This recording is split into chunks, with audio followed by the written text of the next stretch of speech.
The SEC did something that they have never done before, which is pretty darn wild to say. That haven't happened? Let's get the squad together and talk about it. You're talking ball with the SEC squad. From Alabama to Tennessee, from Georgia to Oklahoma, from Auburn to Texas, it's the local experts of the Locked On Podcast Network bringing you scoops, breakdowns, and the most comprehensive preview of the upcoming SEC weekend. It's the SEC squad, and we have a seat for you. Hurt feelings and thin skin are prohibited. Squad up, you're part of the SEC squad. Are part of the SEC squad. Thank you all for joining us. Sit back, relax, grab your favorite beverage or your favorite breakfast, and join us for another overreaction reaction round table. Today's episode is brought to you by FanDuel. They are going to take care of you. Right now, new customers can bet just $5, and that bet wins. You'll get $300 in bonus bets to use across the app. So make sure you download the app today. We've got Brandon from Locked On Gators joining us, Steven from Locked On Ole Miss, Luke from Locked On Bama, as well as John Miller from Locked On Mizzou. And I'm actually surprised others haven't joined us, but I can understand why. And I am Jay Smith, Locked On Sooners. So I opened it up with this. The SEC did something on Saturday that they've never done before. I know a lot of people are wondering what the heck could they have possibly done that they've never done before. Well, on Saturday, there were 8 conference games played in a single day for the first time ever, and it won't happen again this season, which is even more wild in my personal opinion. Big games went down. We had some great action. I think I want to lead off with the one that was a little bit earlier and work our way to the later ones. First and foremost, we've got to talk about this Ole Miss Georgia game. Steven, I'm going to let you lead us off on how you feel. Georgia pulls it off 43-35. It was a very offensive heavy game, to be absolutely honest, that I did not expect. Talk to us. It's one of those things that Lane was absolutely in his bag for 3 quarters, but the defense was just absolutely atrocious. They could not get off the field at all. And if you're a baseball fan at all, whenever you start aiming the ball like Trinidad Chambliss had to do with the pressure, it's like we have to score a touchdown in this possession or we're going to get beat. You're going to start aiming. You're going to start becoming more inaccurate, and that kind of did in the offense. Trinidad had a fantastic game. I think we saw the stat during the Ole Miss Georgia game. It's like the attendance of this game is bigger than he's played at all his games in Ferris State or something like that. And he handled it just amazingly. And offensively, they were just rolling. But defensively, man, I thought this drop 8 thing that they did against the LSU Tigers was a fad for a team that couldn't run the football. I talked about on my show all week long that the way to beat Georgia Bulldogs by stopping the run. If you stop the run, you can beat Georgia. And Ole Miss not only didn't stop the run, it's like they didn't even try. And Gunnar Stockton was amazing, and Georgia has athletes all over the field. And in the fourth quarter, Georgia was able to pull away after Ole Miss wore down a little bit after Ole Miss's offense failed to get a first down a couple of times, and Georgia outscored Ole Miss 17-0 and won the game. Now I say all of that to say this: losing by 1 score on the road in Athens, Georgia, that doesn't affect your season at all. Everybody predicted that as an L before Ole Miss walked into that game.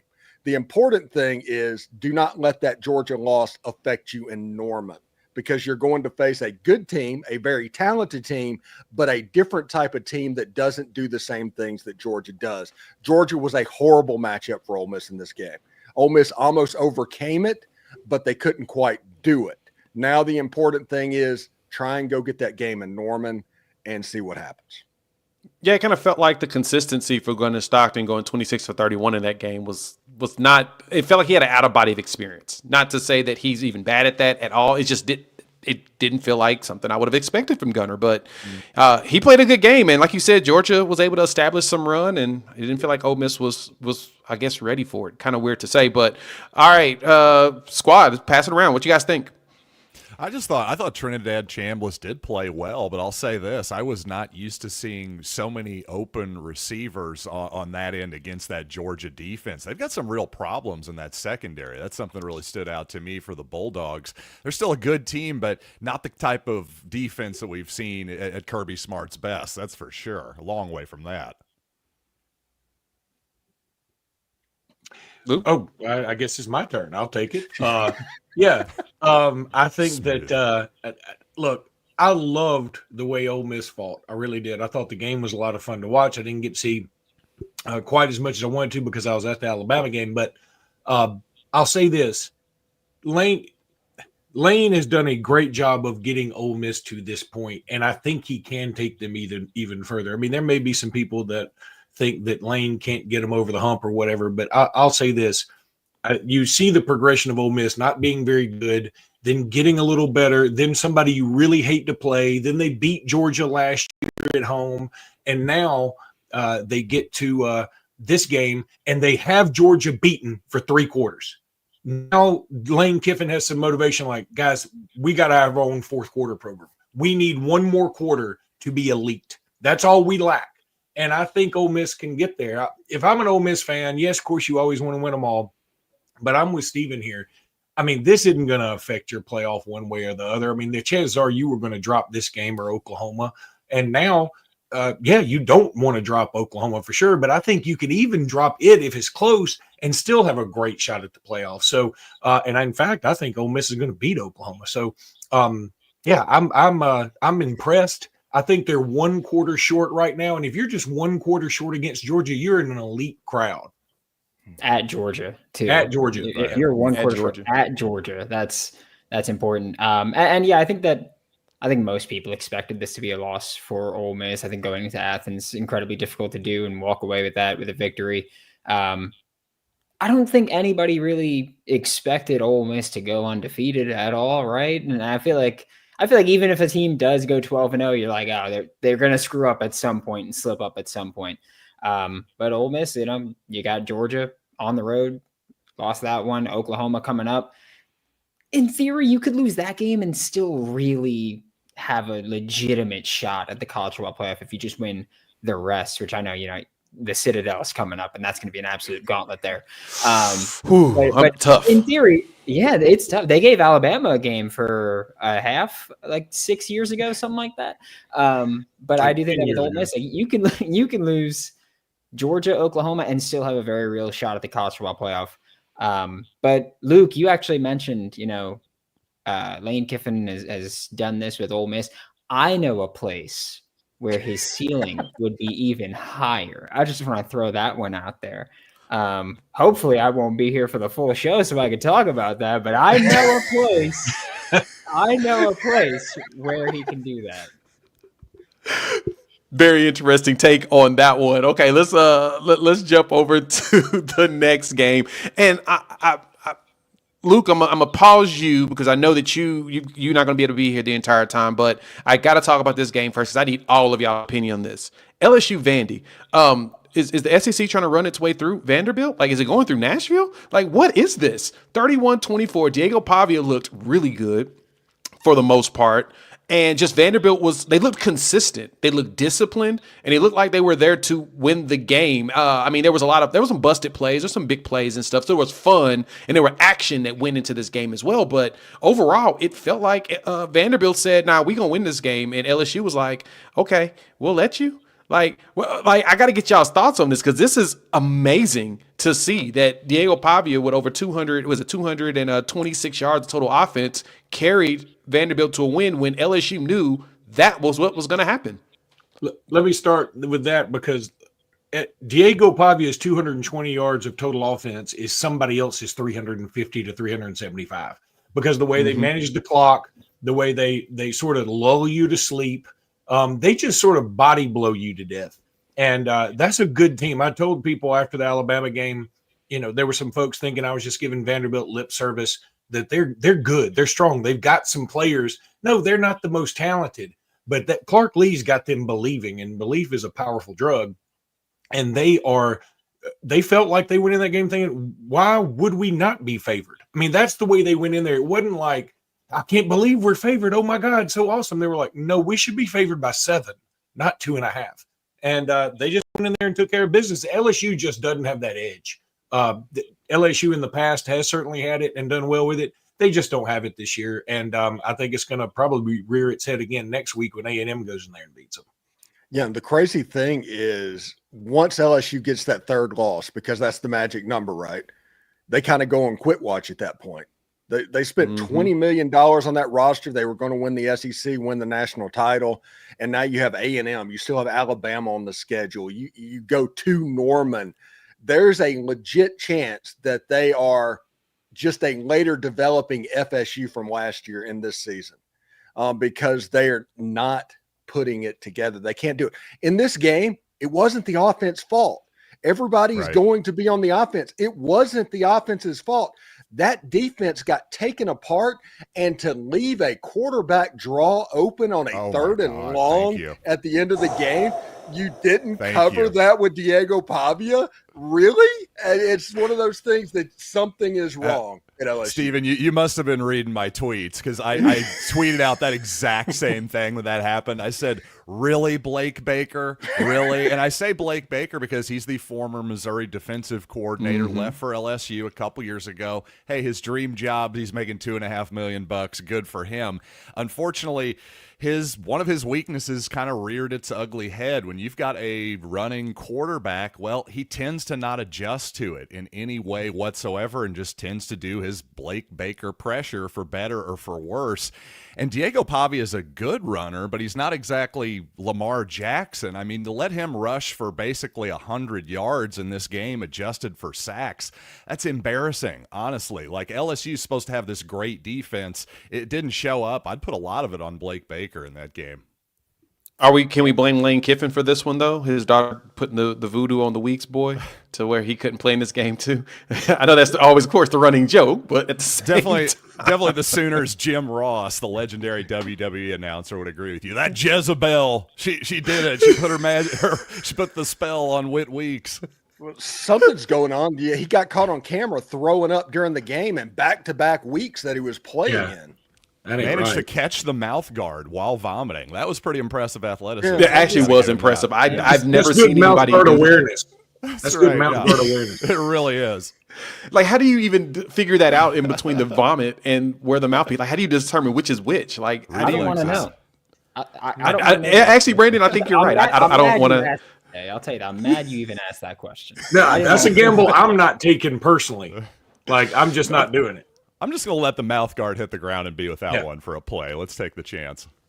Yeah, especially if you can't even spray it clean before you get to the next one. But no, I'm just okay. So in this case, should Brian Kelly be on the hot seat? Now, again, this isn't our grandma or grandpa's Vanderbilt. This team is actually a very solid built, very good, disciplined team. So it's not like we can typically, bag on you, be like, haha, you lost to Vanderbilt. You can't say that this year. Could barely say it last year. Last year, you started to see a glimmer of it. You're like, okay, this could be a team that's going to be a problem going down. But this year, no, they are a problem. They're probably going to finish. They have a chance to finish top 10, especially if they go beat Texas, which I think they actually play them at home. They got Missouri this week, and game day's pulling up. They got Texas on the road. They got Texas. Oh, Texas on the road. So okay, so they do travel. Now, I guess the question on that's going to be is, how far do you think Vanderbilt can go? Like, what is their actual ceiling in this? And also, is Brian Kelly's seat getting warmer? Like, should his seat be warm now? Yeah. How do you say? How do you say family in Central Pennsylvania? Family. Yeah. Yeah. Now, look. I don't know if his seat is hot or not. I think it's going to be one of those things like James Franklin, where it wasn't necessarily the hot seat. I think the relationship is just played out. And, Brian Kelly's only been to one SEC championship game, and he lost it pretty handily to a great Georgia team, no doubt. But that year they wouldn't even gone if they hadn't made a remarkable catch for a 2-point conversion against Alabama. And give him credit for getting it. I'm just saying they really haven't been that much of a threat since then. And they've had the talent. They got the dudes. I mean, we all talked about Nick Anderson and Barry and Brown, and they got some fantastic players. Harlem Berry's a good dude, but it's just not working out. And they happen to play Vanderbilt at a time when they have the best Vanderbilt team we've just about ever seen. And it's a problem. By the way, when that Vandy Texas game hits, I went, how many stories are there going to be about what if these two teams swapped quarterbacks? Ooh. Nobody thinks that's just fantastic. I can't wait for that. What are y'all talking about? Yeah, no, 100%, because that is wow. Yeah. Because how good would Texas be undefeated with Diego Pavia? Absolutely. I agree. He's just because not only with his awareness, the dude he will put everything on his back, and he's going to make sure he's going to fight tooth and nail. And if you add the talent around him, which is a step up, if we were being truth be told, especially if you're going by rankings and stuff and just overall watching them play, that would be a step up. And yeah, Diego would be hell if he was down there. Glad he's not in Austin, because that would be hell for all of us, and I don't want that. I actually enjoy them struggling against Kentucky, which we'll talk about that at the end, because that's of course one that we get to laugh at. Luke, we're going to talk about your boys. 37-20 win over Tennessee. That, my friend, is a game that put a smile on all of our faces. Let's go jump into that. But of course, we've got to, pay bills around here on our beautiful Sunday reaction show. The NFL season is here, and FanDuel has an offer you don't want to miss. Right now, new customers can bet just $5, and they'll get $300 in bonus bets if you win. That's right. Pick a bet. Put down $5, and if it hits, you'll unlock $300 in bonus bets to use across the app. All the spreads are starting to fly in for this coming weekend's game, and it looks like it's going to be a very action-packed SEC weekend once again. And so I like jumping into that because I can get into the action, get a few bets in here or there, and, makes the games a little bit more exciting. So whether you're a casual fan or love diving into the stats, FanDuel makes the game day experience so much better. So what are you waiting for? Visit FanDuel.com to download the FanDuel app today and get started. Thanks again, everybody, for joining us here on the Squad Edition, our usual Sunday reaction show. Luke, we're going to jump into your squad. I want you to talk to us. Alabama, Tennessee, 37-20. It was fun, not going to lie, until that pick six happened, and I was like, oh, it's over.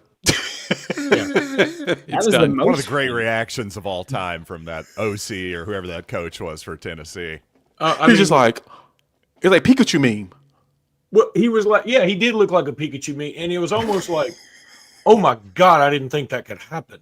He was like, I didn't think about that aspect. Right. But I mean, what else were they going to do? And I'm not trying to shortchange Xavier Brown, who read the quarterback extremely well. I'm not trying to shortchange the defense. They played that very, very well. But I mean, you're going to do play action. See, if you just do that without the play action, you might have enough time to make it happen without that kind of reaction. But the play action hesitated enough for you to let the defense sort of catch up and see what's going on, because we knew you weren't handing off. You had no timeouts. So you had to throw the ball. And it was just a bad play all the way around. And I just don't think Tennessee thought it through. But again, kudos to Xavier Brown for reading the quarterback's eyes. And the defense, which can be maligned at times, even by me, they have really stepped it up. They held Tennessee to their fewest points of the year. I think they've held every team the last several weeks to their fewest point total of the year. So they have given up some big scores. I mean, they gave up an opening drive touchdown to Missouri. They gave up an opening drive touchdown to Florida State. They gave up an opening drive touchdown to Vanderbilt. But, they tend to just start buckling down. And I think people are discounting the injuries they've had, but they're beginning to let some of these young guys come in and play. Justin Hill, true freshman, did some good things. Shoot, Yanzi Pierre is becoming that dude we all thought he was going to be. He is a man. He had 3 sacks. I guess, I don't know if you essentially sack a dude, but he throws an intentional grounding in the end zone. Does that count as a sack? I never understood. It should, but he caused the safety. So that would be his 3rd sack. Yeah. It should count as one. Tennessee is a really good team too. They've got some incredible wide receivers. Aguilar's a good player. They're gonna, they got a shot to go 10-2, but I'm not sure that's going to be enough to get them in the playoffs. Assuming everything else holds serve for the most part. But Ty Simpson, to me, even though it wasn't his best night, he still had some really great moments. Ryan Williams. Let me tell you what was great about Ryan Williams. it seems like all the Ryan Williams games have been either he's like, okay, that's the best player on the field, or what in the heck's wrong with Ryan Williams? Every game has been like this. This game, he was a crucial part without being the man. And I think that is fantastic because that's what I think everybody would rather him be. Be consistent and then occasionally have that great game. You know, this up and down stuff we can't deal with. I thought there was I'll tell you, if y'all watched the game, did y'all think when they called that Ty Simpson forward pass, they called it a fumble, and then a Tennessee player batted it back towards the end zone? I thought that was, I didn't think you could do that. But secondly, was that a fumble? Am I wrong? That wasn't a fumble, right? I'm not sure. I didn't see the play. Okay. I'm not sure. Just agree with me. Johnny, if you didn't see it, just we stick together here. Then you're right, darn it. What a brilliant You know, you're so right, Luke. I agree with you 100%. We're going to go ahead and ride with that. No, okay, Roundtable, how did y'all feel about the game? Those that got to see it, what did you see? What jumped out? Because to me, I was surprised that it was such an offensive battle, even though we saw that with Alabama and Georgia. He's like, okay, you should have expected this the second time. I kind of thought that both quarterbacks I thought it would have been more conservative. But both of them went out there slinging it. I was actually impressed that they didn't have any fear. They're just like, we're going to throw the ball. Chunk it. Let's go. It was fun. It was a fun game. It was a very fun game to watch. Like I said, until that pick six happened. And then when that pick six happened, I was like, oh, yeah, this game is over. Stop saying that was when it stopped being fun, because that was the most fun about it. Right? Fair.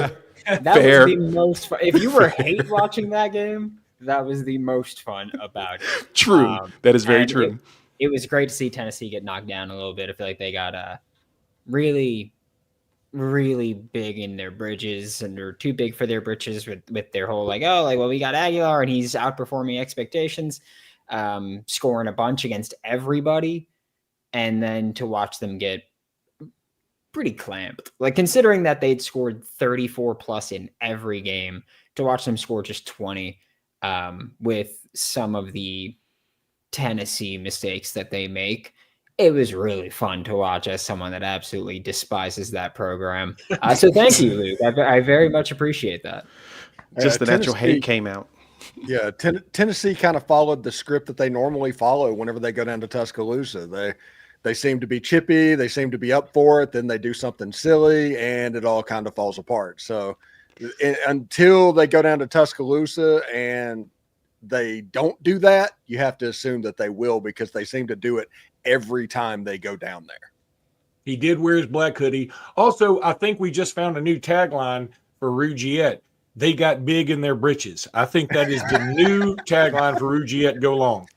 I'm going to use that. Rougiette Go Long. I'm going to definitely say they get big in their britches. By the way, I had to do the Rougiette live read Friday, and we had a guest picker named Courtney McKinney, who's sort of Twitter famous Alabama fan. Doing the Rougiette Go Long live read with a female right there watching your every move. It's tough. Is both kind of painful, difficult, it's embarrassing, and a little sexy.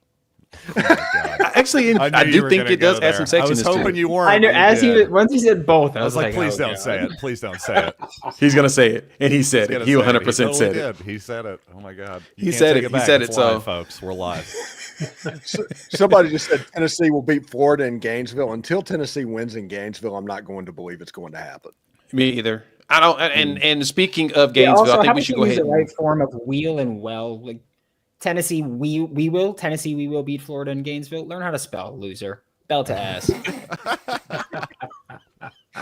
Well, speaking of which, let's jump right into that game. Actually, I want to talk about the Florida Mississippi State as Brandon is kind of on watch. I just saw an article dropped by On3 this morning that there are a list of coaches that they believe that internal conversations are beginning to happen, and that includes Florida. But Florida won the game, 23-21.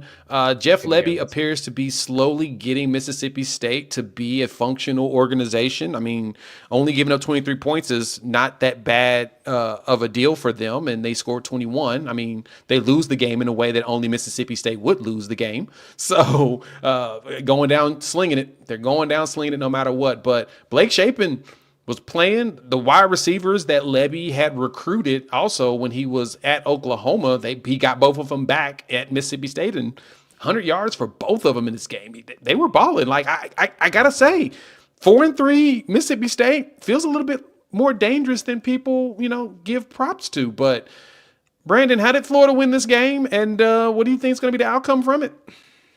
Jeff Lebby hasn't won an SEC game yet, so we'll still see that. And I know that you could be like, oh yeah, Florida had 23 points. The defense played well for Mississippi State. I would just like to point out a fact that we have there. 23 points is the second highest point total for Florida against an FBS opponent this year. This offense has been awful. And so that's that. But this was simply I don't know if Billy was trying to get fired, which I think is happening regardless. But 3rd and 1, game on the line, you get a first down, you got a running back averaging 7 yards a pop, and instead you tried to roll out with DJ Lagway, who just 4 days earlier you said, hey, it's really tough to run our offense when our quarterback can't move like that. So really interesting decision. DJ Lagway ended up taking a sack. Billy Napier justified the decision by saying, hey, we converted a 3rd and 1 on that play earlier. Well, you ran it already in that same situation. I would think that they might be expecting it in that moment. And then Mekhi Boyero, Florida Gators nose tackle with a pick on Blake Shapen to seal the game.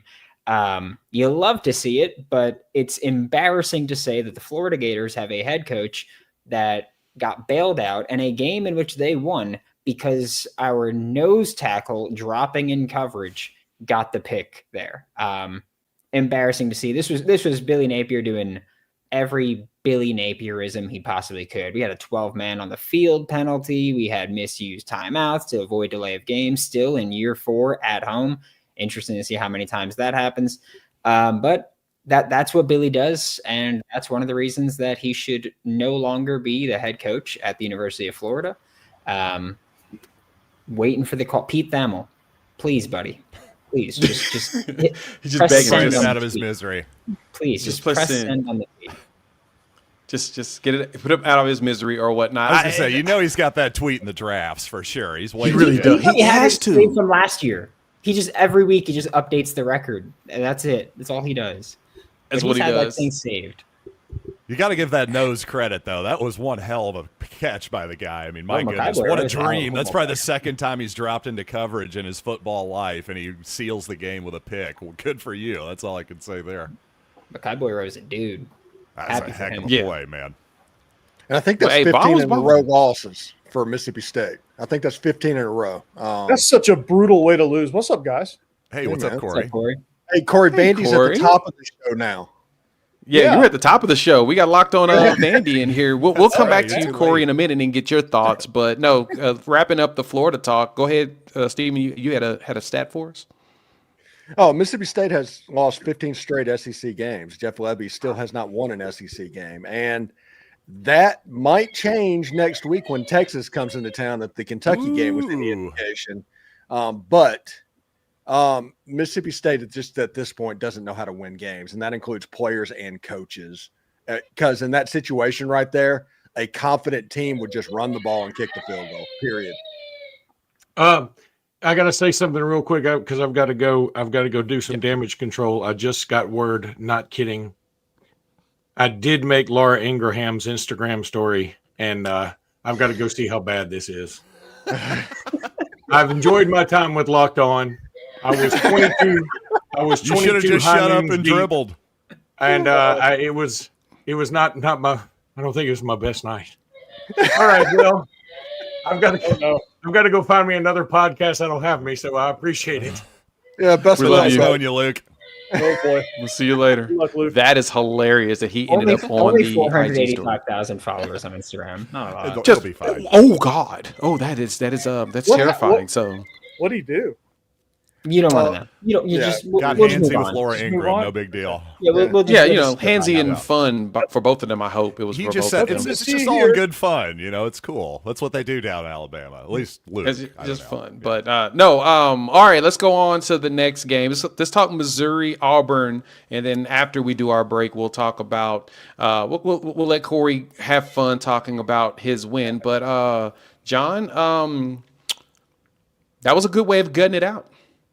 I got to say, it Certainly gutted it out. It was not pretty for basically the entire game. I mean, Missouri was just stuck in a phone booth offensively. It felt like just everything was within 10 yards of the line of scrimmage. And, that ballyhooed Missouri running game, give Auburn a ton of credit. Their front just destroyed Missouri's offensive line for most of the game in pass protection, too. And Bo Pribula was running for his life most of the time when he dropped back to pass. Had his moments, but also had his bad moments too. But man, I don't know who would have done all that great with that protection. Weirdly, a game that Missouri absolutely had to win, and they did win it, and yet I'm a little concerned coming out of it on a bunch of different levels. Now we got a really good Vanderbilt team, college game day in Nashville, Corey. I'd definitely be favoring Vanderbilt in this one. I'll just say that. Yeah, I mean, game day is exciting. Coming to Nashville again, twice in one season. We're uncharted territory here, man. 6-1 since 1950, but it's going to be a good matchup. Ahmad Hardy's going to, obviously give us everything we want to handle. So, I mean, it's nothing that I'm just going to wholeheartedly just jump straight on Vanderbilt. I mean, I have kind of all year, but it's going to be a challenge no matter what. So, one thing's interesting. Speaking of a team that doesn't know how to win a game, Auburn is just broken. I mean, that whole program is broken. Yeah, they really are. And I am thankful, by the way, that Auburn's getting some of their historic rivals, such as Florida, back even on a every other year type deal, because that game is going to be a whole lot of fun. But yeah, listen, Auburn fans, let me tell you something right now. Do not fire Hugh Freeze. Now, I'm not saying don't keep him. I'm saying don't fire him.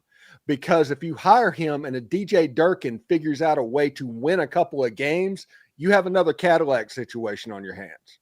And it gets weird on the plains. Let Hugh Freeze sit in this and fire him at the end of the season. That's an interesting thought. That's an interesting thought. Should Hugh Freeze still maintain there after? I mean, in the eyes of the boosters, they're 5-2? So... because they don't count the Georgia loss or the Oklahoma one. I will say this for Auburn. I made a lot this week, and Zach did too, about Damari Alston, the running back captain, leaving the team, getting kicked off the team, depending on who you believe. But all the players were coming out in support of him, and I thought, ooh, old Hugh has lost the locker room here. I'll tell you this, Auburn played really, really hard yesterday. Like, they wanted to win that game. So I'll give them that. Obviously, a great crowd, too. I mean, their fans deserve a little better. I'll say that. It's brutal over there, man. Sorry, Jay. Didn't mean to cut you. No, it's okay. No, they're definitely physically in pain as a fan base, and you kind of feel bad for them. Nope. No. I see everybody's with the I'm in the Discord. I know what they're like. I'm good. This is a zero-sum game in the SEC, buddy. I can't feel bad for the losers. They're going to be there eventually. You just don't want to be one of them. That is a very fair point. Okay, well, we've got some other ones, some what's this? Looks like some ranked versus non-ranked to wrap it up. So let's talk about these last few games here on the squad edition of the reactions. And today's episode is brought to you by our partners at Quo. One of the tools that help make a huge difference for business owners is Quo, formerly Open Phone. It's the same great business phone system you've heard me talk about, before, just with a new name. And here's why it matters. Every missed call is money left on the table. When every customer conversation counts, you need a phone system that keeps you connected 24/7. Quo is the #1 business phone system that streamlines customer communications. It works right through an app on your phone or your computer.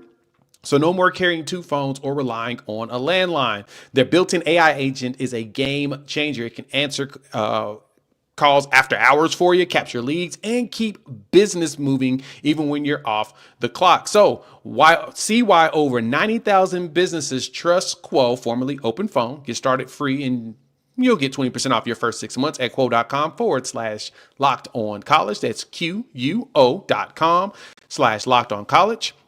If you got existing numbers with another service, Quo will port them over at no extra charge. No missed calls, no missed customers. And also, one of our partners here today, as everything gets moved around on me today, it's going to be Let's be honest, most of us can't even name all our financial systems, let alone what they're worth. Between 401ks, savings, and investments, it's easy to lose track, and that can mean leaving money on the table. That's why I started using Monarch, an all-in-one personal financial tool that brings your entire financial life together in one clean, easy-to-use interface on your laptop or your phone. It's helped me organize a lot of my accounts just because financially I'm always all over the place. It helps me track my spending, especially with all the businesses that I'm working with. And it gets a better handle on all of my investments because, one day I want to retire. I probably won't, but, I would like to. So Monarch's visual dashboard and smart tools makes it so much easier to understand where my money is going and how to make it work hard for me. So don't let financial opportunities slip through the cracks. Use code LOCKEDONCollege at monarch.com for 50% off your first year. That's monarch.com, code LOCKEDONCollege for half off your first year. Welcome again to the squad edition of Locked On SEC Squad. We got to wrap up with some of the games that, kind of not as important. I'll talk about first the Oklahoma-South Carolina game, the much-needed bounce back in this game. Sooners pull it off 26-7. John Mateer looks, okay, throws for 150 yards, but Oklahoma found something they've been missing most of the season, a run game. 19 carries for 101 yards for Torrey Blaylock with a touchdown, and Xavier Robinson run for 11 carries for 58 yards. But the defense is, of course, the story for this. Oklahoma now ranks as the number one defense in total defense, passing yards, rushing yards, and scoring defense so far this season in the SEC, and top 5 in all of those, if not number 1 in the country, which is terrifying because now them and Missouri are battling it out for who has given up the least amount of yards per game this season. I'm going to pass it around. Roundtable. What do y'all think about Oklahoma's performance against South Carolina? Was it the bounce back you thought you expected to get from them? Kind of. I just look at them as like even the Texas game. I know that, wasn't ideal, but I feel like even in that game, it was like, I don't think Oklahoma necessarily crap the bed entirely. I feel like a lot of it came down to John Mateer was not healthy and your offense was just completely shot down there. I think this was a nice little bounce back. But it's just this Oklahoma team is better overall than I thought they'd be this year. And so I'll give them credit for that. Right now I'm rescinding it after that smile. But I will say that they're better overall than I anticipated them being. Oklahoma, you have John Mateer, like Brandon said, he was obviously not healthy against Texas. He's probably not healthy right now. He's still not what he was, but they're trying to just play enough complementary football so that defense can win games. I mean, that is what Oklahoma football is doing right now. If you can score 30 points on Oklahoma, which good luck doing that because that defense is really good. But if you can score, you can beat them. Because I do think there's a ceiling to this offense right now. Probably it's going to be that way until the Tennessee game or something like that when John Mateer gets 100% healthy again. But Oklahoma having the bounce back after Red River, that was a big step. And now, Jay, we get to be lifelong rivals this weekend coming up. I mean, 2 centuries of football games. Yeah, 2 centuries of football of these permanent rivals set up by the SEC. They're meeting in Norman, Oklahoma this weekend. So, yeah, it should be an interesting day. Yeah, I think it's going to be intriguing. The fact that we get to become permanent opponents for the next 4 years is always a plus to see because we've been rivals for so long and we've played, 2 times in the last 2 centuries. So it's going to be great. I understood the weirdness behind it. It was like, let's just try something different. But at the same time, it would be nice to have people that are actually in a regional area of you. I think that makes it more fun when you have regional rivalries. But I digress. Yeah, I agree with you, Brandon, too. Like, I knew the defense was going to be good like last year. I just needed a mid to competent offense to help them elevate their numbers.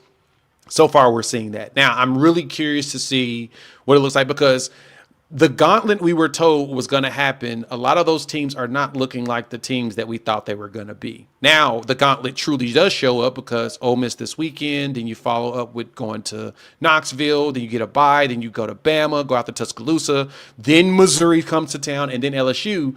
I think the four in the middle, because I don't think LSU is actually that good. We're starting to see that now. The four in the middle is probably going to be a lot tougher, going to be some tough games. And so it's intriguing to see that. Like, I thought Lenore Sellers was going to be like the biggest issue for us this season. Everybody told us this. I did see him throw somebody though. He threw like a lineman that's 250 something pounds. He chunked him with one hand. That was impressive. But yeah, South Carolina has fallen apart. Are we on watch for Shane Beamer as well with everybody else? Yes. I was just going to say, like, obviously on the Oklahoma side, the Mateer injury, one of the biggest stories and variables in college football. On the Gamecock side, I'm not saying they're going to fire Shane Beamer or anything. That would actually be insane on their part. But it does feel like, because of the circumstances with Virginia Tech's job being open, he's obviously Frank Beamer's son, the legendary coach at Virginia Tech. It just feels like he might jump ship here. That's the vibes I'm getting. It just watching every single week, he seems irritated at the questions, just like he's ready to find a life raft out of Columbia, South Carolina. That's just the vibes I'm getting. What do you guys think? So I think first off, he's a loser. I'll say that. I agree, actually. If you're the only coach I've ever all the time. Yeah, if you're the only coach I've ever seen that's played against Billy Napier multiple times and you've lost every single one of those matchups, you're a loser. No other way to put it. Especially if you, broke his foot kicking a Gatorade container after one of the losses too. Yeah, you're a loser. One of Billy Napier's very few SEC road wins. You're a loser. But I don't know if he's actually going to take. Like, I don't know how much Virginia Tech interests him, because if I'm not mistaken, he's come out before and been like, I'm Frank's kid there. Like, I'm not my own man. Like, I'm Frank's kid there. I don't want to be there. Maybe that changes. Especially with, this season not going the way that they anticipated that it would go. I think a lot of people, especially after how they ended last year, they're like, oh, well, they're gonna be able to do this. Like, they were pushing, and then it's just not gone that way at all. Lenore Sellers didn't develop the way that and we see that all the time with these college quarterbacks. Like, I think that we see someone have an awesome like big year for dual threat or whatever you want to call a lot of these because I don't necessarily consider like DJ Lagway a dual threat. Really, he's not known for using his legs that much. But you see like a good year, a good first year as a starter from them, and then a lot of college football fans just go, "Oh, so he's going to be amazing next year." And so often that's just not how it works. In fact, you usually see a sophomore slump more often than not, because once there's film out there, and that's when you find out, okay, is this quarterback really that guy? With DJ Lagway, it was all right. The film's out there. They know you're looking for the deep shot. You don't have an underneath game. John Summerall of Tulane exposed that to everybody. Yeah. And every defense just said, okay, we're going to take away the deep ball and make DJ Lagway beat us underneath. He didn't take that developmental step. And now everyone goes, oh, he's awful. When that's really not the case. He hasn't developed at the rate that defenses have adjusted. I feel like Lenore Sellers, we've seen that as well. I feel like defenses have adjusted more for him, and he hasn't taken those steps. I would like to know what, I guess, percentage of the blame people really put on the player or the coach or the coaching staff, because there's so many. I think that's one of the things with development and teams using the portal. There are so many factors that go into whether or not a player develops at the rate that you want them to develop. That I think when you bank a lot of it on Lenore Sellers, who had the year he had last year, and then you go, okay, but this year he's going to be so much better and he's going to just carry this offense again. When that doesn't happen, it's like you're banking your entire success on one player. You're never going to pan out that way. That's especially a guy that's unproven. So I know this year hasn't gone according to plan. I do think that he'll be here at least through this year. But yeah, I don't know long-term what that's going to be like for Shane Beamer. I don't know if he's the kind of guy that I view as a long-term successful coach. Got a few good players at key positions, sure. But if they're not getting developed, it doesn't matter. Yeah, they got a lot of 5-stars, man. They seem to always bring in a 5-star edge out of nowhere that just wrecks shop on everybody. I mean, it's one of the things that they're going to have. They're going to figure that portion of it out. But yeah, the team itself, John, that's why I asked it, and you were right.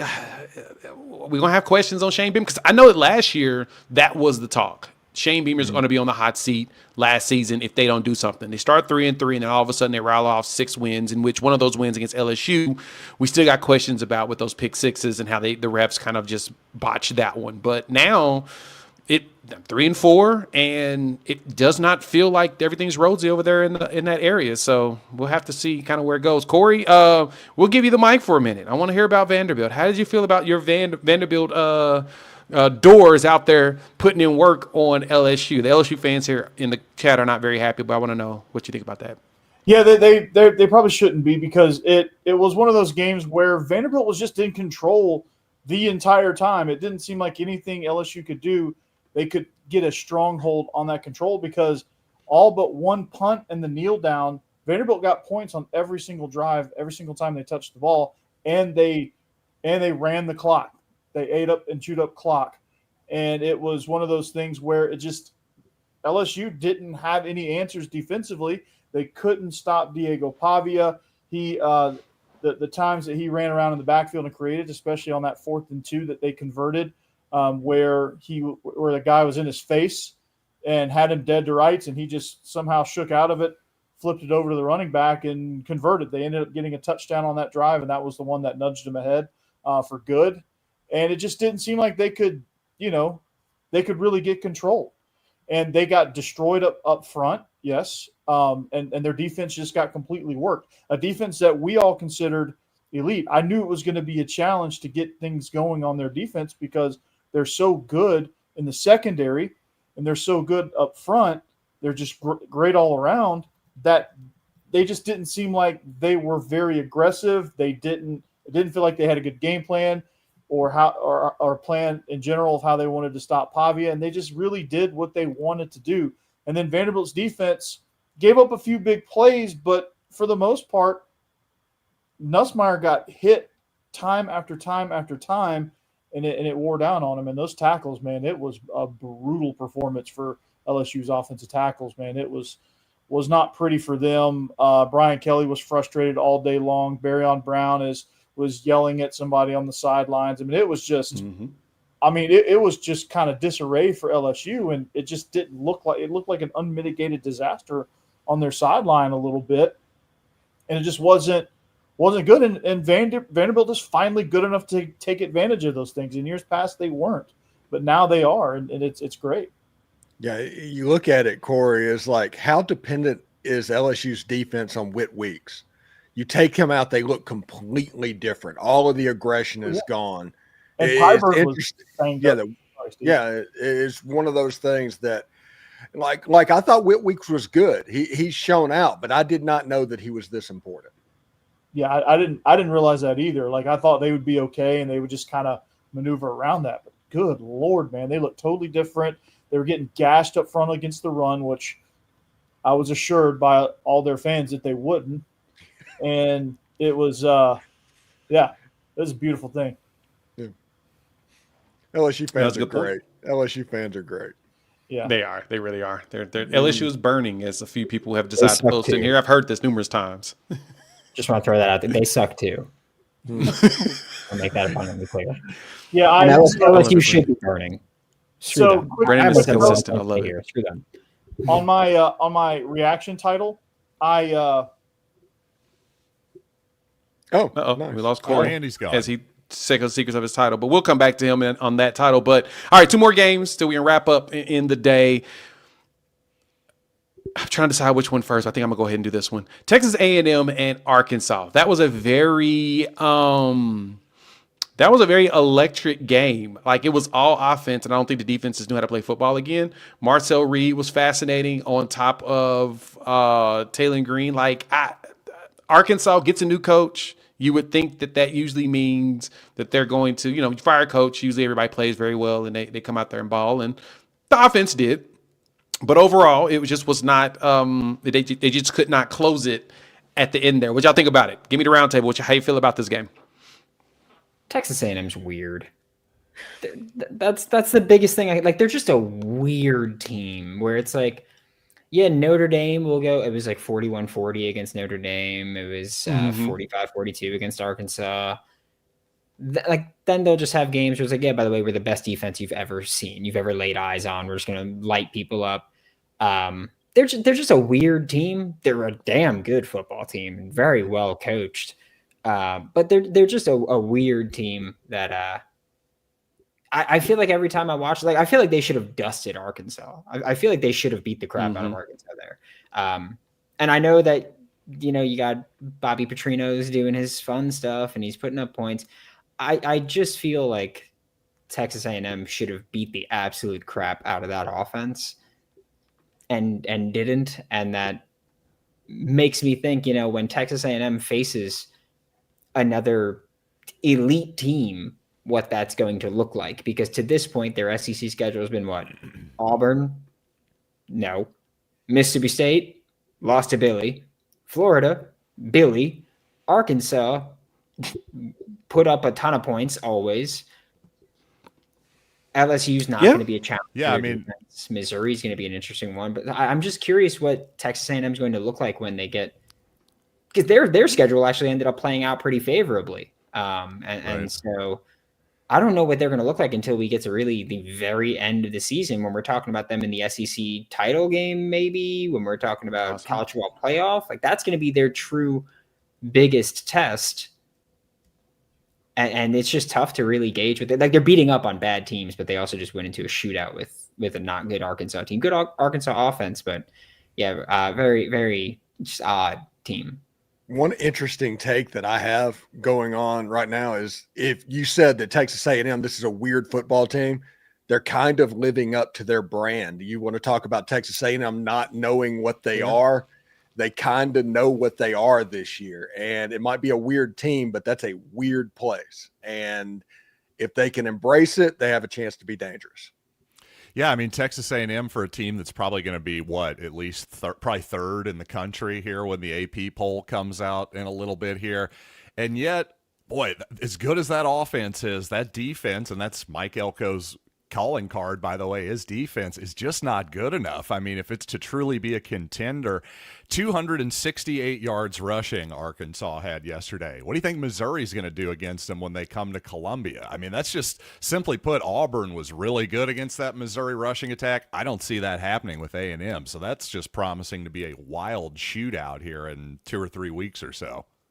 Yeah, A&M they got LSU next. They travel to Death Valley, and then Missouri. I think they do that. Is that after a bye? I think that's after a bye week. So they'll get a bye, and then they'll play Missouri. So that's going to make it even more interesting and whatnot. Like you said, Mizzou has a bye that week as well. So yeah. Oh, nice. So both of them get a bye. So that makes it, like you said, it's probably going to end up being a shootout as both teams prepare for the inevitable of A&M saying we got to stop the run because Missouri's really good at running, and then. But then Missouri's like, we're going to run all over them. That's exactly what we're going to do. So it's going to be a very interesting combination of the two. As Corey gets himself going, let's talk the last game here. Texas and Kentucky. I've never been more proud of this show that we're closing with Texas, by the way. I'm so glad we didn't force the Cowboys/Lakers of the conference into the A. Sorry, go ahead. I'm so proud of course. EJ. Good job. Good job. If I'm hosting, we're going to definitely do this every time. Unless exactly, because we're going to hate. We're going to put the hating out there. But no, for real. 16-13 win in overtime. Kentucky, for some reason, didn't take points when they had the opportunity to. Ooh. Not sure why you don't take the three. And, why you get a little too greedy. And honestly, that truly makes me think about even the South Carolina game, as we always talk about, Beamer ball or whatnot. There was a couple opportunities where South Carolina could have just either taken the money or got themselves out of a hole, but they decided to go for it on fourth down. It's like, but why? Why would you do that to yourself? Well, they decided that it's okay to do, and they end up in situations where it's not optimal. But Kentucky had a field goal they could have taken, was that in overtime, and they just like, nah, we're good. We're going to go ahead and we're going to let our defense win this game for us. And it's like, your defense did do it. Your defense helped them to 4 plays, -2 yards.